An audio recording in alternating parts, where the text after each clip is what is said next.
Mankind has always looked at vast distances and said aloud, that is too far. I'm not going over there. Like, look how far away that is. I think I'm just, you know what, I'm just gonna stay here until I die. Until the great invention of the vehicle. From George Baldwin to the Wright brothers, these masters of innovation took those lazy mindsets and then honestly spent like way too much time making some goofy ass steam car or like a flapping plane that just kind of blew up in their faces. Look, the details aren't important. Vehicles go vroom. They get us from A to B. And in Magic the Gathering, they're like, you know, they're okay. They're just okay. Like, they're not terrible, but I'm not gonna sugarcoat it. Like, you know, you always gotta crew them if you want to use them. Then they turn back to artifacts at the end of your turn, so like, you know, you can't block with them, so that's always a little awkward. But I mean, they don't get swept up in most board wipes, so that is a huge plus. When you first start playing vehicles, they can feel a little unwieldy, but the more you play with them, the more nuanced tricks you can pull off with them. And I kind of love that about the card type. Vehicles were introduced to Magic in the set Kaladesh back in 2016, and Wizards quickly declared the card type to be evergreen, meaning we would be seeing them in more sets moving forward. But, unlike battles, we actually did get more vehicles as time went on.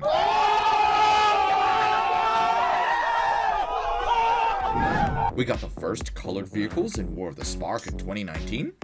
And just as you with Aether Drift, we've seen a huge new slew of vehicles hit the battlefields. To, honestly kind of lukewarm reception, but I sure liked them. So today, ladies and gentlemen, I am here to sell you on the innovation of vehicles in Commander. Forget everything you thought you knew about vehicles. Just like immediately empty that smooth, shiny brain of yours. Like if you see one of these approaching, you run in terror at this giant, uncaring death machine.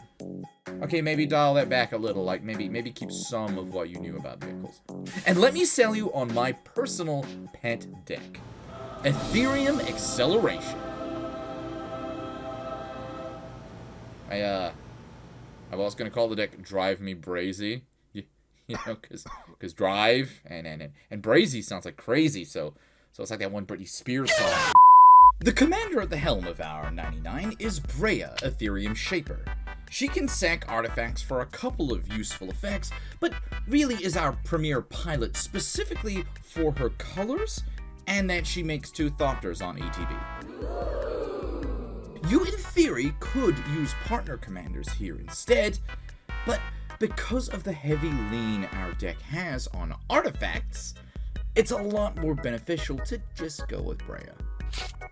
For those of you who care about the current new power levels, my take on this deck is a power level 2, featuring no game changers, but a wealth of strong synergy, and only 2 incredibly narrow tutor effects in Fabricate and Anchor to Reality.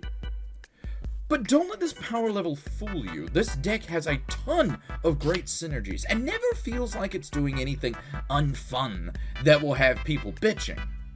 Unless your idea of unfun is getting hit by our video sponsor, the new Mercedes-Benz. No, I'm kidding. I'm kidding. Could you imagine though, like, buy a new car and crew it to run over your friends? Okay, moving on. How I'm going to structure this video is, we'll be moving through each category of card type and go over my thoughts on why we included them, and what synergies they have with other cards in the deck. If you want to skip to a particular section of the deck breakdown, I'll have chapters all listed in the video description below. And if you think this deck is something you'd want to have a go at building, I'll also be including my full deck list here in the description as well. So without further ado, let's kick things off with the sorceries. We run a total of 8 here, 3 of which are board wipes in Organic Extinction, Their Name is Death, and Delete. However, the important thing to note is all board wipes in this deck hit non-artifact creatures. So we're safe to cast them at any stage of our turn. And we'll only be hitting a few of our non-artifact creatures some of the time. We run Voyage Home because it's essentially a draw 3 and gain 3 for 2 mana. For a while I had Thoughtcast in this slot, but Voyage Home kinda just edges it out for that extra card. Push the limit and trash for treasure for some recursion. Limit being particularly powerful as a surprise game ender, while trash is more to pick back up a key artifact we milled, sacked, or discarded earlier. Leaving our last 2 sorceries for searching, Fabricate and Anchor to Reality. Anchor is honestly a really slept-on card, and seriously should be in consideration for any Voltron-style commander or vehicle-focused commander. 4 mana is kind of a steep cost, but to get any vehicle out of our library and straight onto the battlefield for the low cost of, say, sacking one of our artifact lands or sacking a Thopter, it's a great deal.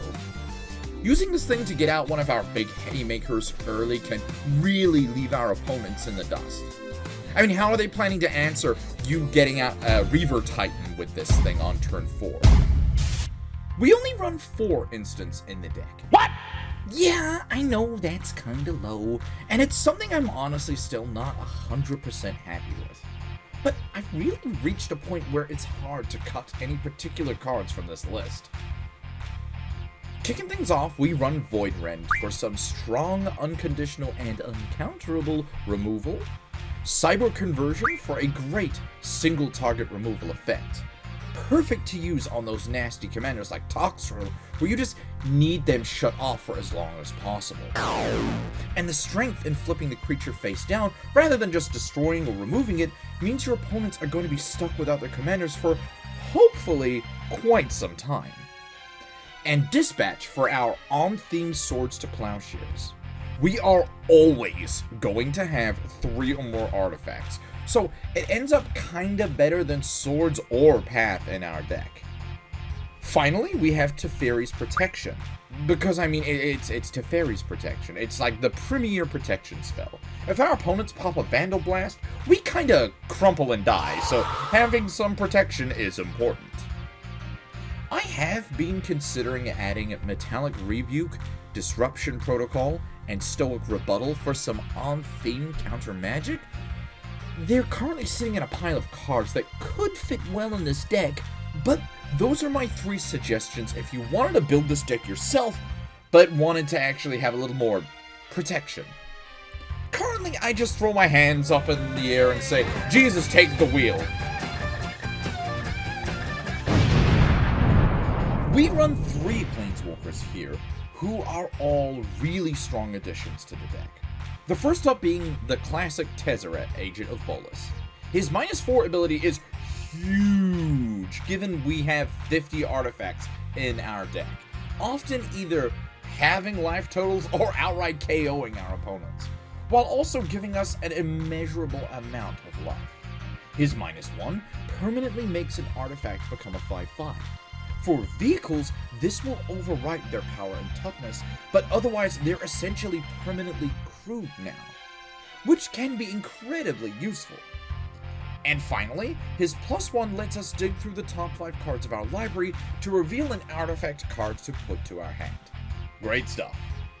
Next up then we have Chandra, Spark Hunter, who passively crews a vehicle and gives it haste when we move to combat on our turn.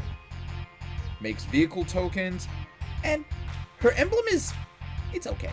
Like, her passive ability is the most important part of this card, but I mean, if we do manage to ultimate her for that emblem, we're once again probably winning that game.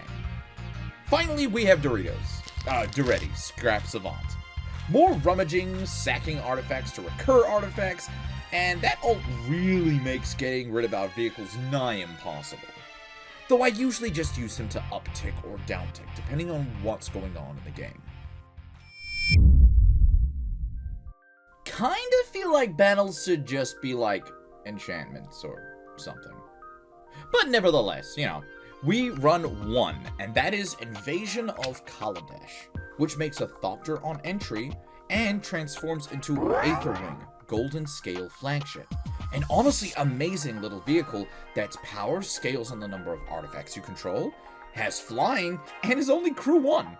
So many upsides for a 2-mana uncommon. In almost every game I've cast this spell, it has always been ignored as a battle and feared as a vehicle. We run 3 enchantments in the deck, mostly because I kinda just like adhering to a theme. So naturally, all 3 of these are going to be putting in work for our vehicles. First up is Phyrexian Scriptures, another one-sided board wipe that our opponents can see coming, but has the upside of making one of our creatures into an artifact beforehand, sparing it from obliteration, before it ultimately nukes the board and then washes away all of our opponent's graveyards with its 3rd chapter. All great stuff that will usually not impact our board at all. Second is Biotransference, an honestly amazing card bestowed upon us by the Necron dynasties. Firstly, making sure creatures basically everywhere for you are also artifacts, thus sparing them from any of our board wipes, but also ensuring they count for all of our artifact matters effects, like Metalcraft, Anthem, etc. But its second effect means every time we cast an artifact spell, which now includes our creature spells, remember, we also create a 2/2 black Necron Warrior artifact creature token for the low cost of 1 life. And finally, we have Unstoppable Plan, the blue Wilderness Reclamation type effect, except instead of untapping lands, it untaps everything but lands. This is great because we're more often than not going to be tapping our creatures to crew our vehicles. Hell, sometimes we'll crew our vehicles to crew other vehicles, then swinging those vehicles into people's faces. Unstoppable Plan lets us effectively give our board a pseudo-vigilance type effect, because Wizards is too cowardly to unban Paradox Engine. I mean, come on, Wizards! It's an engine in a vehicle deck! Just let me have this! Next up, we have our creatures. The fleshy, non-car-based ones. Edward Kenway and Magda Brazen Outlaw get us treasures for essentially just playing the game, with both of them also having some pretty great synergies and payoffs. Joyra, Weatherlight Captain, Sram, Senior Artificer, and Mu Yanling Windrider all put in a lot of work to fill up our hands by playing vehicles, then hitting people with our vehicles. Card draw is very important. Dipala, Pilot Exemplar, is another dwarf that both anthems vehicles and lets us dig for dwarves or vehicles whenever it's tapped. Then we have Astor, Bearer of Blades, and Katori, Pilot Exemplar, which both modify our vehicle's crewing costs, which is a great way to put our Thopters to use. Next up, we have Greasefang, Okiba Boss, that lets us recur vehicles straight onto the battlefield with haste. Love her energy. Then the new Kaladin, Triumph Caster, gives all our vehicles a static haste and crews any vehicle on entry, which is very nice for keeping our foot on the gas. And lastly, we have Sai, Master Thopterist, who makes us yet more Thopters on artifact cast, and a middling draw effect that is actually kinda synergistic with cards like Greasefang, allowing us to drop those vehicles back into the graveyard rather than have them return to our hand for some card draw. And now that our core pilots have taken their bows, we can bring out our artifact creatures. And first off, we have Alabu, Ancient Witness. Now, Alabu is just a straight-up menace in this deck. She gives all other artifact creatures haste, which gives some redundancy with Kaladin's effect, but her second effect, blasting any target for X damage and scrying X, where X is the number of tapped artifacts we control? Oh, hell yes! This is going to turn problematic creatures, or players, into a smoldering crater every turn it's alive. So naturally, expect it to last like 1 round of the table, because everybody is going to want to kill her. Next up are our artifact buffers, with which we have Illustrious Wonderglyph, Unctus Grand Metatect, and Scorpec Lord, each buffing up the power of both our artifact creatures and vehicles, but also providing some incredibly useful utility. Wanderglyph is basically a Tendershoot Dryad, but with artifact creatures for us, giving us bodies on every upkeep that we can use to crew or block. Unctus providing us with some more looting effects whenever our blue artifact creatures are tapped, be they crewing or attacking. Plus, we can make our creatures into blue artifact creatures at the low cost of 1 blue Phyrexian mana. Very useful if we're casting a big board wipe for non-artifact creatures, then we just pay like, what, 6 life to keep all our non-artifact creatures. Pretty sneaky. And then there's the Scorpec Lord, giving our artifact creatures menace and also having Unearth, allowing us to dredge him back up from the graveyard for some extra surprise damage and making blocking for our opponent total ass. Then we have Lita, Mechanical Engineer, who allows us to untap all of our other artifact creatures on our end step and can even create a 5/5 Zeppelin artifact creature token with flying in Crew 3. Which Wizards never printed a fucking token for, and I'm still mad about. We have Etherium Sculptor for some light discounts on artifacts, and Esper Sentinel for some cheeky card draw, and the new Mendicant Core Guidelight, who I've only started to test out, but has a lot of promise. Firstly, his power is equal to the number of artifacts we control, again, making him a pretty amazing pilot or attacker. But if we can also reach max speed, we can copy any and every artifact spell we cast for just 1 generic mana. That is a huge boon for this deck, doubling up on mana rocks, vehicles, everything. And rounding out our artifact creatures, as well as perfectly segueing into our vehicles, we have both Megatron, Tyrant, and Optimus Prime, Hero. Initially, I ran a lot more of the Transformer cards because I liked how they kind of sidestepped their crewing thanks to both of their vehicle modes having living metal. But as stronger and stronger vehicles were released, the Autobots and Decepticons slowly got whittled down to just these 2. Optimus provides a bolster on each end step, and if he would die, you gotta make that stupid I'm going to turn into a truck now. Birch church a church, a ding ding church. Pack it up, pack it in, let me begin. I came to win. And flip him over instead. A great card that will slowly beef up your entire board. And then there's Megatron, who cucks your opponent's battle tricks, flips to give you a ton of colorless mana, and even lets you fire off artifacts to crater some creatures and do some incidental damage to your opponents.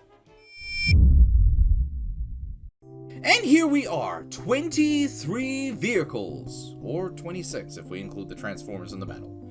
This was a really hard list to cut down from the insane amount of vehicles we have access to in these colors. But I'm really happy with the overall list. So, let's blaze through them all now. 1, 2, 3, go! Valor's Flagship. It cycles for pilots or is just a big flying beat stick. Cycling it allows us to recur it pretty easily with the amount of recursion we run in this deck. So, I love it for that flexibility. Demonic Junker. This thing is fantastic removal for each player's creatures. And if we blow up one of our own, it even gets bigger. You'll almost always be casting this thing for 1 mana thanks to that affinity. And if you can recur this thing over and over again with cards like Greasefang, you are in for a wild ride. Reaver Titan, a huge threat that chunks life totals and has crazy immunity in its Void Shield ability. Absolute game-winning card. Necron Monolith makes more Necron warriors, mills and fills up the graveyard, and is a flying indestructible triangle of terror. The Pridewind Steel Flagship. Amazing token maker that's both a flying threat and the tokens it poops out become 4/4s on artifact ETB. Use them to swing, hell, use them to crew. The best vehicle out of the Fallout set, hands down. Salvation Engine, a double anthem for artifact creatures that recurs artifacts straight out of the graveyard to the battlefield? I know that Crew 6 looks intimidating, but remember, he's buffing a ton of your potential crewers. 2 Thopters crews this thing! Shurikai, Genesis Engine. Shurikai, what a guy. Card draw, pilot production, and an 8/8 fucking giant mech. Great card. The Indomitable. They took Reconnaissance Mission and turned it into a boat. A 6/6 boat that you can even recur from your graveyard by having 3 tapped vehicles. Great card, 10 out of 10, needs a foil. The Belligerent, another stellar boat that puts in work. Creates a treasure token on attack, and once it has, allows you to play cards off the top of your library. They turned Future Sight into a boat! Horde Hauler, big ass train that gets us treasure. Surge Hacker Mech, planeswalker or creature removal based on twice the number of vehicles you have. Is that Teferi over there about to run him over in your fucking car? Nautiloid Ship. Listen, if we're going to have boats from the pirate era and robot mechs, you better believe we're gonna have squid ships right out of D&D. It exiles a graveyard or an ETB, then allows you to cheat out one of the creatures exiled this way onto the battlefield every time it attacks. Damn! Jackdaw, card draw on a boat. Seriously, you're going to have games where this little guy draws you like 20 cards a turn. So, don't deck out. Thopter Fabricator, a 4/4 flyer that makes you a Thopter every turn you draw a second card. They turned Cymax or Thopterus into a into a Thopter. I mean it's kind of Psy, more like a Walmart brand Psy. Gastrel Thrill Roller. What a fucking name, right? Comes in crude, has trample, haste, and is a 4/2 that you can recur from your graveyard by discarding a card. Lifecraft Engine, a vehicle anthem that has the added bonus of making all your vehicles a creature type, and that type we're going to pick is friggin' dwarves. Why, you ask? Because Magda, DePauler, we want more short kings. Brotherhood Vertibird. It has that line of text we love so much in this deck, which is power equal to the number of artifacts we control. It flies, it's cheap to cast, cheap to crew. I am in awe of this absolute aerial unit.